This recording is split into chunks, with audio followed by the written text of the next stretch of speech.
안녕하십니까. 맨눈으로 세상의 흐름을 읽어드리는 와이타임즈 정세 분석의 주북일입니다. 미국 해군이 2022년 새 벽두부터 초대규모의 군사력을 과시하면서 중국을 향한 압박을 가하고 있습니다. 미국 국방부는 지난 22일 미국 시간인데요. 이 칼 빈슨함이 이끄는 항공모함 전단과 에이브럼 링컨함이 이끄는 항공모함 전단이 필리핀 해역에 진입해서 훈련에 들어갔다라고 밝혔습니다. 이 훈련에는 아메리카 강습 상륙함과 에식스 강습 상륙함, 그리고 일본의 강습 상륙함이자 헬기 항모인 휴가함을 포함해서 알레이버크급 이지스 구축함 3척, 그리고 타이콘데로가급 이지스 순양함 2척 등 10여 척 함정이 함께 참여하는 사실상 초대규모의 훈련이 이 필리핀 해역에서 진행되고 있다 하는 이야기입니다.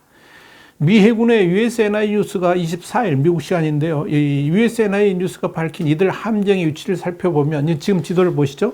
핵 추진 항공모함인 칼 빈슨함과 에이브럼 링컨 항공모함 전단은 필리핀의 메인 섬인 루선 섬의 서쪽 해역에 자리 잡고 있고요. 에식스 강습 상륙함은 필리핀 루선 섬의 동쪽 해역에 위치해 있습니다. 그리고 아메리카 강습 상륙함은 대만 동쪽에 자리 잡고 있죠. 현재 위치상으로 보면 이번 미 해군의 합동 군사훈련이 대만과 필리핀 동쪽 및 서쪽 해상에 넓게 흩어져 가지고 상호 협력하면서 대규모의 작전을 펼치고 있다는 것을 알 수가 있습니다. 특히 이 필리핀의 서쪽 해역은 말이 필리핀 해역이지 중국이 주장하는 남중국해라고 할 수 있습니다. 바로 그곳에 미 해군의 핵 추진 항공모함이 자리를 잡고 버티고 있는 겁니다. 그러면서도 미 국방부는 남중국해라고 말하지 않고 필리핀 해역이라고 공식 발표를 했습니다. 이건 중국이 주장하는 구단선을 경계해 가지고 남중국해를 자기들이 말을 하고 있는데 이 남중국해를 인정하지 않겠다 하는 전략적 방침도 숨어 있는 것으로 보입니다. 이에 따라서 이번 군사훈련을 보도하는 로이터 통신 등은 굳이 필리핀 해역이라고 하지 않고 그냥 남중국해라고 표기해가지고 보도를 하고 있습니다. 미 해군은 이번 훈련과 관련해가지고 두 항모전단을 중심으로 전투준비 태세 강화를 위해서 대잠 작전, 그리고 공중전, 해상 차단 작전 등의 훈련을 할 예정이라고 밝혔습니다. 또 에이브럼 링컨 항모 타격단의 앤더스 소장은 이번 훈련은 영내 안정성을 담보하고 악의적 영향력에 맞서는 미국의 결의를 보여주는 것이다, 이렇게 설명했습니다. 미국 국방부는 그러면서 이번 훈련은 공해상에서의 국제법을 준수하며 진행될 것이라 그러면서 더 이상의 추가 설명은 하지 않았습니다. 한편 미 국방부 산하의 군사 전문 채널인 DBIDS 허브는 24일 1만 4천 명 이상의 해병대원이 함께하는 이 칼 빈슨과 에이브럼 링컨 항모 전단 그룹은 최상의 해상 및 공중작전을 수행할 것이라 그러면서 이 남중국해에서의 해상의 자유작전을 훌륭하게 수행해낼 것이다, 이렇게 밝혔습니다. 더불어 앤더스 소장은 이 남중국해에서 다른 항모전단과 함께 훈련하는 것은 매우 귀중한 기회라 그러면서 이런 작전을 통해서 우리의 전투 능력을 향상시키고 이 동맹국들의 우리의 결의를 보여줌으로써 안심시킬 수 있을 것이다, 이렇게 말했습니다. 이들은 이미 지난 17일부터 22일까지 6일간 일본의 해상 자위대하고 함께 오키나와 남쪽 해상에서 합동훈련을 실시했다라고 이 일본 해상 자위대가 밝혔습니다. 해당 훈련에는 미 해군 항공모함 칼 빈슨함과 에이브럼 링컨함, 그리고 강습 상륙함인 아메리카함과 엑시스함, 알레이버크급 구축함인 스프랜스함, 미사일 순양함인 모바일베이함 등이 참가했다고 알려졌습니다. 일본에서는 해상 자위대 소속 1만 3,950톤급 항모급 호위함인 휴가 등이 동원됐습니다. 자, 그런데요, 24일부터 진행되는 이 훈련에 대해서 미 해군의 USNI 뉴스는 이번 훈련이 지난해 10월 이후에 최대 규모라고 전했습니다. 지난해 10월에 훈련이란 게 뭐냐면 로널드 레이건 항모 전단하고 이 칼 빈슨 항모 전단, 그리고 영국의 퀸 엘리자베스 항공모함 전단, 또 일본의 준 항모급인 2세를 포함해가지고 네덜란드, 캐나다, 뉴질랜드 해군 6개 나라 17척의 해군이 함께한 훈련을 가리킵니다. 그런데 이번 훈련도 그 규모가 만만치가 않습니다. 2척의 항공모함과 2척의 강상륙함, 그리고 26대의 F-35 스트레스 전투기, 그리고 USS 모바일 베이를 비롯한 5척의 구축함이 참여를 했고요. 일본에서는 JS 휴가가 함께를 했죠. 사실 이 정도 규모라면 당장이라도 중국의 해군력을 완전히 압도하고도 남을 전력이라고 이렇게 말씀드릴 수 있을 겁니다. 이와 관련해 가지고 칼 슈스터 전 미 태평양 사령부 합동정보센터 운영국장은 미일 연합작전은 대만 위협뿐만 아니라 남중국해 분쟁 등에 관해서 중국 정부에 메시지를 보내는 것이다, 이렇게 분석을 했습니다. 자, 여러분, 미 해군이 이렇게 초대규모의 해상훈련을 실시하는 와중에 USS 벤폴드함을 파라셀 군도, 그러니까 중국말로는 시사군도라고 그러죠.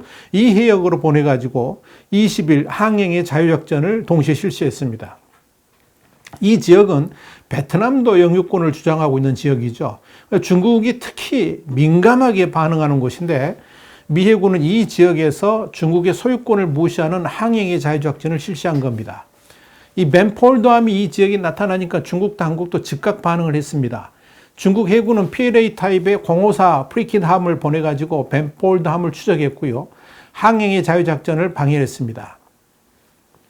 이와 관련해서 중국 인민해방군의 남부정부는 이날 성명을 통해서 미군 벤폴드함이 중국 영해를 불법적으로 침해했으며 우리 해군과 공군이 추격했다라고 밝혔습니다. 이어서 우리는 미국 측의 도발을 중단할 것을 요구한다 그러면서 이를 거부할 시 심각한 결과를 초래할 것이다, 이렇게 덧붙였습니다. 여기에 대해서 미 해군은 성명을 통해서 벤폴드함이 수행한 파라셀 섬 주변에서의 작전은 항행의 자유를 명시한 국제법에 따른다 그러면서 우리는 중국의 과도한 주장을 무시하고 앞으로도 남중국해에서의 작전을 계속할 것이다, 이렇게 밝혔습니다. 자, 여러분, 미국과 함께 일본 해군의 대규모 군사훈련에 대해서 중국은 23일과 24일 이틀 연속 대만의 방공식별구역에 쉬운 2대의 군용기를 보내면서 맞대응을 했습니다.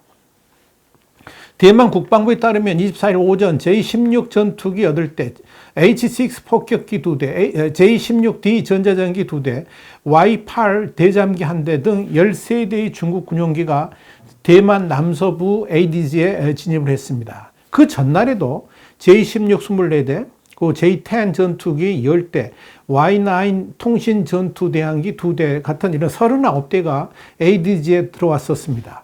대만군은 즉각 전 초계기를 출격시켜서 경고방송을 했고 방공 미사일 시스템을 가동해서 레이더로 감시했다고 합니다.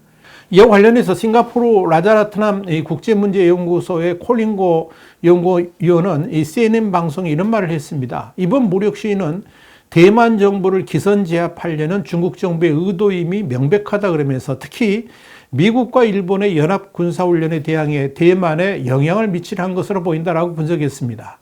CNN에 이어서 이번 중국 군용기 쉬운 2대의 대만 AD 진입은 지난해 10월 국경절 연휴 나흘간 148대가 들어온 데 이어서 최대 규모다 그랬습니다. 그러면서 특히 23일에 진입한 중국 군용기 39대는 지난해 10월 4일 군용기 쉬운 6대 이어서 하루 AD 진입으로는 두 번째로 많다라고 보도를 했습니다. 중국군 전문가인 링잉유 대만 중산대학 교수도 현지 매체에 중국 인민해방군의 이런 도발은 미일 합동훈련을 겨냥해서 의도적으로 무력 시위를 한 것이다 라고 분석을 했습니다. 중국은 25일 정오까지도 미국의 대규모 해상 군사훈련에 대해서 대만의 방공식별구역에 전투기를 보낸 것 말고는 특별한 논평을 내놓지 않고 있습니다. 이와 관련해서 로이터 통신은 중국은 이에 대해 입장을 내놓지 않았으나 앞서 소식통에 따르면 중국은 군용기를 대만 ADG에 진입시키는 것이 주권 수호 차원이자 미군을 중심으로 한 외국군이 대만 인근에서 벌이는 활동에 대응하기 위한 것으로 본다, 그렇게 말했습니다. 그러면서 중국은 자신들이 지켜보고 있고 대만의 어떠한 우발 사태에도 대응할 능력이 있음을 경고하는 것이다, 이렇게 전했습니다. 여기서 주목할 건 뭐냐면 왜 하필 지금이냐 하는 거죠. 그러니까 중국이 베이징 동계올림픽을 코앞에 둔 지금 시점에 대만을 중심으로 한 이 남중국해에서 대규모 군사훈련을 했을까? 그 이유가 뭘까 하는 겁니다. 여기는 굉장히 중요한 단서가 하나 있습니다. 호주의 시드니 모닝 포스트가 이 25일 이런 보도를 했습니다. 영국의 리즈 트러스 외무장관이 러시아가 우크라이나를 침공하는 틈을 타서 중국이 대만을 침공할 가능성이 높다라고 말했다. 이렇게 보도를 한 겁니다. 호주를 현재 방문하고 있는 트러스 장관은 이어서 러시아는 그 어느 때보다 중국과 협력하고 있다 그러면서 침략자들은 함께 의논하고 있다는 사실을 잊지 말아야 된다라고 강조를 했습니다. 지금 우크라이나는 여러분 잘 아시다시피 전쟁 발발 일보 직전이죠. 과연 베이징 동계올림픽 기간 중에 일어날지 아니면 그 후에 진행될지 그게 문제라는 거. 그 시점만 문제지 어차피 일은 벌어지지 않겠나 이런 전망들이 나옵니다. 특히 트러스 장관이 현재의 보리스 총리가 사임하게 되면 가장 유력한 총리 후보라는 점에서 그의 발언이 더욱 관심을 끕니다. 이런 상황에서 미국이 왜 이렇게 대규모의 해상훈련을 실시하는지도 이해가 될 겁니다. 한마디로 중국더러 경거망동하지 말라라고 경고한 것이다. 이런 의미입니다. 그런데 여러분, 미 해군이 이번 대규모의 해상 군사훈련을 하는 도중에 미 해군 소속 최신의 F-35 전투기가 추락해서 조종사가 비상탈출하는 사고가 발생했다. 이렇게 CNN 방송이 24일 보도를 했습니다. CNN은 미 태평양 함대 발표를 인용해서 남중국해에서 훈련 중인 항공모함 칼 빈슨 호에서 F-35 전투기가 추락해서 비상탈출한 조종사하고 항공모함 승조원 6명, 이렇게 총 7명이 부상을 당했다라고 보도를 했습니다. 사고는 일상적인 비행작전 중에 일어났고 비상탈출한 조종사는 군 헬리콥터에 의해서 안전하게 구조되었다라고 CNN은 전했습니다. CNN에 이어서 갑판에 있다가 부상당한 승조원 3명은 부상이 비교적 심해서 필리핀 마닐라로 후송됐고 나머지 3명은 함상에서 간단한 치료를 받았다라고 전했습니다. 태평양 함대는 성명에서 이번 사고를 비행 중 사고라고 부르면서 사고 원인은 조사 중이다 이렇게 밝혔습니다. 미국 록히드 마틴이 개발한 최신의 스텔스 전투기인 F-35는 육상 공군기지에서 운영되는 F-35A 그리고 미 해병대가 강습 상륙함 및 항공모함에서 운영하는 F-35B 그리고 미 공군이 항공모함에서 운영하는 F-35C 같은 이런 3가지 모델이 있죠. 이번에 사고를 당한 기종은 항공모함의 짧은 활주로에서 이착륙할 수 있도록 개발된 F-35C 기종입니다.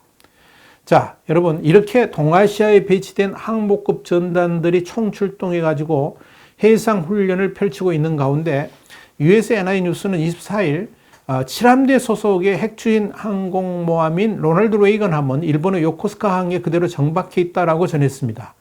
이는 이번에 7함대로 배속되면서 동아시아 지역에서 작전을 하게 될 예정인 에이브럼 링컨 함이 이번에 해상훈련을 통해서 상호 작전 개념을 이렇게 소통한 다음에 요코스카 항을 모항으로 해가지고 이 로널드 레이건 함이 그동안 해왔던 임무를 인계받을 것으로 보입니다.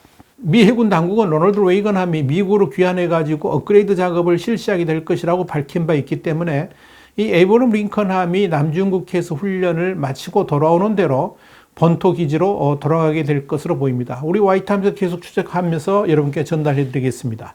와이타임스 정세 분석이었습니다. 다음 시간에 다시 뵙겠습니다. 감사합니다.